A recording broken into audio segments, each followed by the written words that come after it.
Welcome বন্ধুরা, বঙ্গজলে তোমাদের স্বাগত জানাই। আজকে কিন্তু ফুটবলের অনেক খবর আছে। ভারতীয় ফুটবলের কিছু ট্রান্সফার আপডেট, তাছাড়া কিন্তু রফসান রবিনও কি ইস্টবেঙ্গলে আসবে এবং মোহনবাগান খুঁজছে নতুন বিদেশি। এছাড়া কিন্তু ভারতীয় ফুটবলের আরও অনেক খবর এবং আগামীকাল ভারত খেলতে নামছে আন্তর্জাতিক ফ্রেন্ডলি ম্যাচ মালয়েশিয়ার সাথে। তো সেই সব খবর নিয়ে কিন্তু আজকে হাজির হয়েছি।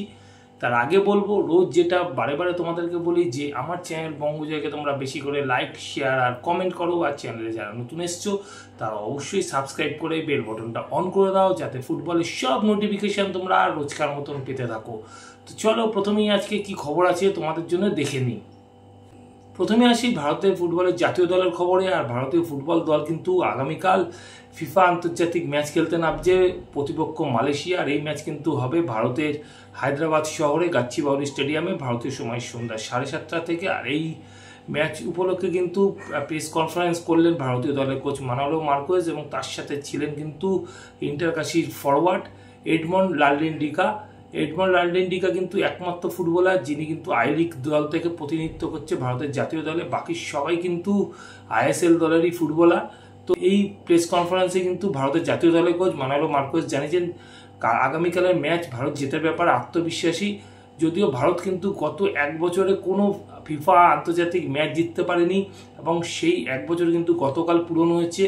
এবং এরপর দেখা যাক এক বছর কাটিয়ে উঠে ভারতের জাতীয় দল কোনো ফিফা ফ্রেন্ডলি ম্যাচ খেলতে পারে কিনা। আর প্রসঙ্গত বলা ভালো যে আগামীকাল ভারত যেই ম্যাচটা খেলতে নামছে মালয়েশিয়ার সাথে, সেই ভারতের জাতীয় দলে কিন্তু কোনো বাঙালি ফুটবলারকে রাখেনি মানুয়েল মার্কোয়েজ, যেটা নিয়ে কিন্তু চারিদিকে প্রচুর সমালোচনার ঝড় বয়ে যাচ্ছে। এবং তারপর দেখা যাক ভারতীয় জাতীয় দল আগামীকাল ফিফা ফ্রেন্ডলি ম্যাচে এক বছর বাদে জয়ের মুখ দেখতে পারে কিনা। সামনেই আই লিগ, আর আই লিগ শুরু হতে বেশি দিন দেরি নেই। আর সেই জন্য আই লিগের দলগুলো কিন্তু চূড়ান্ত প্রস্তুতি সেরে নিচ্ছে। আর সেই মতো কিন্তু চার্চিল ব্রাদার্স কিন্তু ম্যাচ খেললো, প্র্যাকটিস ম্যাচ ডেম্পো স্পোর্টস ক্লাবের সাথে। আর এই ম্যাচে কিন্তু 4-1 গোলে চার্চিল ব্রাদার্স হারিয়ে দিল ডেম্পো স্পোর্টস ক্লাবকে। মণিপুরে গোর্খা ডিফেন্ডার বিজয় ছেত্রী, এই ফুটবলারটি কিন্তু এই মুহূর্তে খেলছেন দক্ষিণ আমেরিকার দেশ উরুগুয়ের সেগুন্ডা ডিভিশনে। আর প্রসঙ্গত বলা যায় এই ফুটবলারটির দাদা অজয় ছেত্রী এর আগে কিন্তু খেলে গেছেন ইস্টবেঙ্গলে, বেঙ্গালুরু এফসির মতন দলে। তো সেই বিজয় ছেত্রী কিন্তু প্রথম ভারতীয় হিসেবে ল্যাটিন আমেরিকার কোনো দেশের লিগের দ্বিতীয় ডিভিশনে খেললেন, এবং ভারতীয় সময় কাল তিনি উরুগুয়ে সেগুন্ডা ডিভিশনে কোলন এফসির হয়ে পরবর্তী ফুটবলার হিসাবে মাঠে নামেন এবং লা লুজ এফসির বিরুদ্ধে ম্যাচে কোলন এফসি 5-0 গোলে জিতল। প্রসঙ্গত প্রথম লাতিন আমেরিকান ভারতীয় ফুটবলার হিসেবে রোমিও ফার্নান্ডেজ ব্রাজিলের অ্যাথলেটিকো পেইনার্সে সই করলেও কিন্তু রোমিও ফার্নান্ডেজের দলটিতে তিনি কিন্তু প্রথম দলে সুযোগ পাননি, তিনি কিন্তু রিজার্ভ দলের হয়ে মূলত ফুটবল খেলেছেন রোমিও ফার্নান্ডেজ। তো সেই জায়গা থেকে বলা যায় যে বিজয় ছেত্রী প্রথম ভারতীয় ফুটবলার যেই ফুটবলার ল্যাটিন আমেরিকার কোনো টিমে প্রথম দলে খেললেন, এবং সেই দল কিন্তু প্রথম তার আবির্ভাবে কিন্তু একটা বড় জয় পেল 5-0 গোলে। আবার কিন্তু বিস্ফোরক রঞ্জিত বাজাজ, দিল্লি এফসির সর্বময় কর্তা রঞ্জিত বাজাজ সবসময় কিন্তু এক বর্ণময় বিতর্ক চরিত্র। তো গতকাল তিনি কিন্তু এক প্রেস কনফারেন্সে বলেছেন যে ইআইএফএফ পরিকল্পনা করছে প্রতিটি রাজ্যে ফ্র্যাঞ্চাইজি লিগ আয়োজন করার, এবং প্রত্যেক রাজ্যের লিগের চ্যাম্পিয়নদের মধ্যে একটি লিগে খেলবে এবং সেখান থেকে আইএসএলে খেলার যোগ্যতা অর্জন করবে। এটা আই লিগকে পুরোপুরি হত্যা করবে। আমরা আই লিগের ক্লাবেরা ফেডারেশনকে জানিয়েছি, টিভিতে আই লিগ ঠিকঠাকভাবে সম্প্রচারের ব্যবস্থা করা না হলে আমরা আই লিগ খেলবো না। তো রঞ্জিত বাজাজের এই বিতর্কের পর কিন্তু আই লিগের যে ক্লাবগুলো আছে তারা কিন্তু আজ এক প্রেস কনফারেন্স করছে, এবং সেখানে কিন্তু তারা বলেছে যে সোনি নেটওয়ার্ককে দিয়ে তাদের ম্যাচ দেখানো হোক, তাদের আই লিগের ম্যাচগুলো। আর তা যদি না করা হয় তাহলে তারা কিন্তু আই লিগ বয়কটেরও ডাক দিয়েছে। এখন দেখা যে আই লিগের ক্লাবগুলো কি করে আগামী দিনে, ফেডারেশন তাদের কথা শোনে কিনা। কারণ এই মুহূর্তে ফেডারেশন যেভাবে চলছে বা যেভাবে ফুটবল চালাচ্ছে সেটা কিন্তু একটা হাস্যস্কর পর্যায়ে নিয়ে যাচ্ছে দিন দিন। তো এখন দেখার যে আই লিগের দলগুলোর কথা শুনে ফেডারেশন আগামী দিনে তাদের টেলিভিশনে যে সম্প্রচারের ব্যবস্থা তারা করতে পারে কিনা, নাকি ওই সাচি গ্রুপের মাধ্যমে SSEN অ্যাপেই আই লিগের ম্যাচগুলো দেখা যাবে, সেটা কিন্তু বোঝা যাবে আরও কয়েকদিনের মধ্যেই। কলকাতা ফুটবল লিগে দুর্দান্ত খেলা 5 কেরালিয়ান ফুটবলার কিন্তু ইস্টবেঙ্গল ছাড়লেন এবং ফিরে গেলেন তাদের নিজের রাজ্য কেরালাতে। তবে সেটা কিন্তু পাকাপাকিভাবে না, কেরালার হয়ে সন্তোষ ট্রফি খেলতে। আর এই 5 ফুটবলার হলেন 2 ডিফেন্ডার আদিল জামান ও জোসেফ জাস্টিন, আর 3 মিডফিল্ডার মোহাম্মদ মুশাররফ, নাসিব রহমান এবং মোহাম্মদ রোসাল। এরা কিন্তু নিজের রাজ্যে ফিরে গেছে সন্তোষ ট্রফি খেলার জন্য। তো এই 5 ফুটবলার এবার রাজ্য দলের হয়ে খেলবেন আর নিজের রাজ্য দলের হয়ে সন্তোষ ট্রফিতে প্রতিনিধিত্ব করবেন। আর এই জন্য কিন্তু এই 5 ফুটবলারের জন্য কিন্তু অভিনন্দন ও শুভেচ্ছা রইল। এবার চলে আসি একটু ভারতীয় ফুটবলের দলবদলের খবরে। আর দলবদল কিন্তু এখনও চলছে, কিছু ফ্রি ফুটবলার এদিক ওদিক করছে। আর সামনেই চলে আসছে উইন্টার ট্রান্সফার উইন্ডো, তো সেখানেও কিন্তু বড় দলগুলো যেসব আইএসএলের দলগুলো আছে তারা কিন্তু নতুন আরও ফুটবলার সই করাবে, তো সেরকমও আলোচনা চলছে। আর এরকমই কিন্তু দলবদলের মধ্যেই প্রথমেই আসি একটু আই লিগের খবরে। আই লিগের ক্লাবগুলো কিন্তু একের পর এক ফুটবলার যেমন নিচ্ছে, তো সেরকমই কিন্তু আই লিগের ক্লাব রাজস্থান ইউনাইটেড কিন্তু আসন্ন আই লিগে নিজের দলে সই করিয়ে নিলেন গোলরক্ষক জেমস কিথানকে। নাগাল্যান্ডের ডিমাপুরে 29 বছর বয়সী এই খেলোয়াড় নিজের রাজ্যের ক্লাব কোহিমা কেমেটসের হয়ে তার পেশাদার কেরিয়ার শুরু করে। এরপর কিন্তু তিনি কলকাতার Peerless SC, Mohammedan sporting, Viva Chennai, Churchill brothers, Delhi FC, Gokulam কেরালার মতন ক্লাবের হয়ে খেলেছেন। গোকুলাম কেরালার হয়ে তিনি আই লিগও জিতেছেন। গতবার তিনি ছিলেন দিল্লি এফসির হয়ে, তো কিন্তু নিয়মিত সুযোগ পাননি। এবার দেখা যাক জেমস কিথান রাজস্থান ইউনাইটেডের জার্সি গায়ে সুযোগ পেলে কতটা ভালো ফুটবল খেলতে পারে আসন্ন আই লিগে। অন্যদিকে মোহনবাগান থেকে আনোয়ার আলী বেরিয়ে যায়। মোহনবাগান সুপার জায়ান্ট কিন্তু নতুন ভারতীয় ডিফেন্ডারের খোঁজে আছে। তো দীপেন্দু বিশ্বাসকে আনোয়ার আলীর সাবস্টিটিউট হিসেবে চিন্তাভাবনা করেছিল মোহনবাগান সুপার জায়ান্ট ম্যানেজমেন্ট। তিনি শুরুও খুব ভালো করেছিলেন দীপেন্দু বিশ্বাস, কিন্তু পরবর্তী সময় নিজের ফর্ম ধরে রাখতে পারেননি।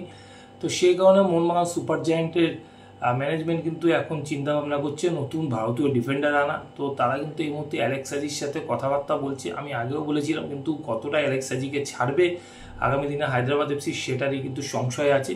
আর এরই মধ্যে কিন্তু আরও একজনের নাম ভেসে উঠছে, তিনি হচ্ছে ভারতের জাতীয় দলের ডিফেন্ডার মেহতাব সিং। মেহতাব সিং কিন্তু এই মুহূর্তে মুম্বাই সিটি এফসির ডিফেন্ডার, মুম্বাই সিটি এফসির হয়ে খেলছে। তো তার সাথে কিন্তু মোহনবাগান সুপার জায়ান্ট অফিসিয়ালরা কিন্তু কথাবার্তা শুরু করেছে আসন্ন উইন্টার ট্রান্সফার উইন্ডোতে তাকে সই করানোর ব্যাপারে।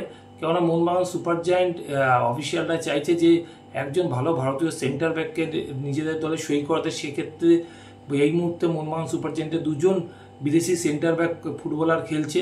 তো সেই জায়গাটা থেকে সে কমাতে চাইছে যে একজন চাইছে মিডফিল্ডে অন্তত 2জন ভালো বিদেশি ফুটবলারকে খেলাতে এবং অ্যাটাকের উপর বেশি জোর দিতে। তো সেই কারণে তারা কিন্তু ভালো ভারতীয় ডিফেন্ডারের খোঁজে আছে। আর সেই কারণে তারা কিন্তু এই মুহূর্তে কথাবার্তা চালাচ্ছে মেহতাব সিংয়ের সাথে, এবং মেহতাব সিং শুধু নয় অ্যালেক্স সাজির সাথে কথাবার্তা চালাচ্ছে। তো দেখা যাক আগামী দিনে মোহনবাগান সুপার জায়ান্ট মেহতাব সিং বা অ্যালেক্স সাজির মধ্যে কোনো একজন ফুটবলারকে নিজের দলে সই করাতে পারে কিনা, সেটা কিন্তু আগামী উইন্টার ট্রান্সফার উইন্ডোতেই বোঝা যাবে।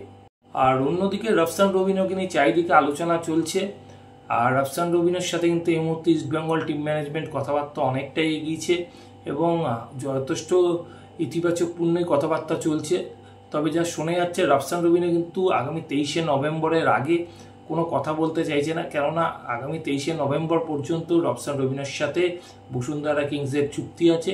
তো বাংলাদেশের ক্লাবটির সাথে যতক্ষণ না রফসান রবিনোর চুক্তি শেষ হচ্ছে ততক্ষণ কিন্তু রফসান রবিনো স্পিকটি নট করে রেখেছে এবং ইস্টবেঙ্গলের সাথে চুক্তির ব্যাপারে কোনো কথা বলতে বা কোনো প্রেস কনফারেন্স করতে চাইছে না।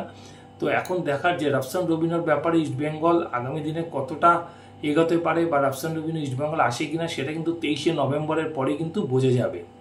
এবার যদি একটু হেক্টর রিস্তের খবরে আসে যায়, তো হেক্টর রিস্তে তো চোট সাথে স্পেনে গেছে। আর এই মুহূর্তে যা খবর বেরিয়ে আসছে তা হলো এএফসি চ্যালেঞ্জ লিগ খেলতে গিয়ে ভুটানে চোট পেয়েছিলেন ইস্টবেঙ্গলের ডিফেন্ডার হেক্টর রিস্তে।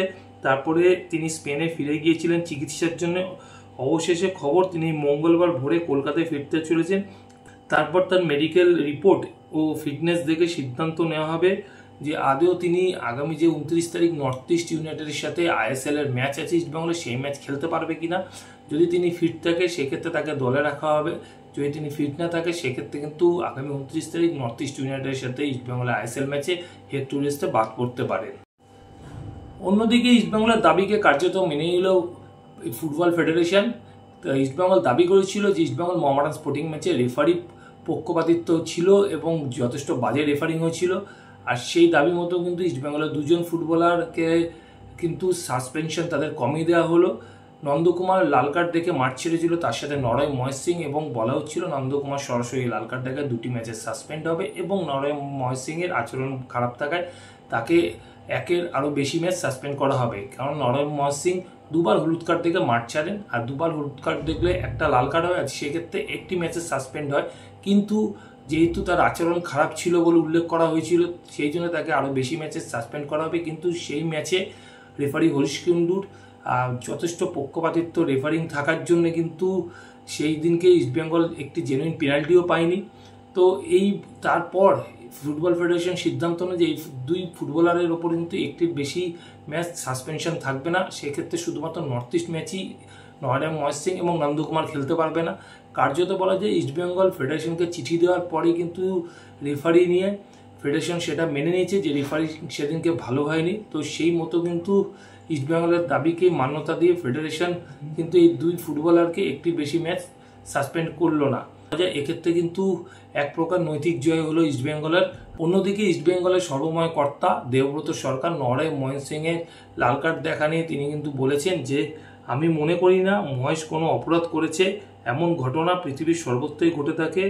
একটা টিম দিনের পর দিন রেফারির বিতর্কিত সিদ্ধান্তের শিকার হচ্ছে, তারপর আবার লাল কার্ড দেখালে দলের একজন ফুটবলারের সুস্থ থাকা অসম্ভব।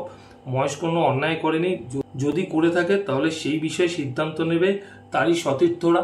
তো এরকমভাবেই কিন্তু ইস্টবেঙ্গল ম্যানেজমেন্ট বা ইস্টবেঙ্গল অফিসিয়াল দেবব্রত সরকার কিন্তু ইস্টবেঙ্গলের ফুটবলারদের পাশে থেকেছে, এবং নরেন মহেশ সিংয়েরও এক্ষেত্রে পাশে থাকলেন ইস্টবেঙ্গলের সরময়কর্তা দেবব্রত সরকার।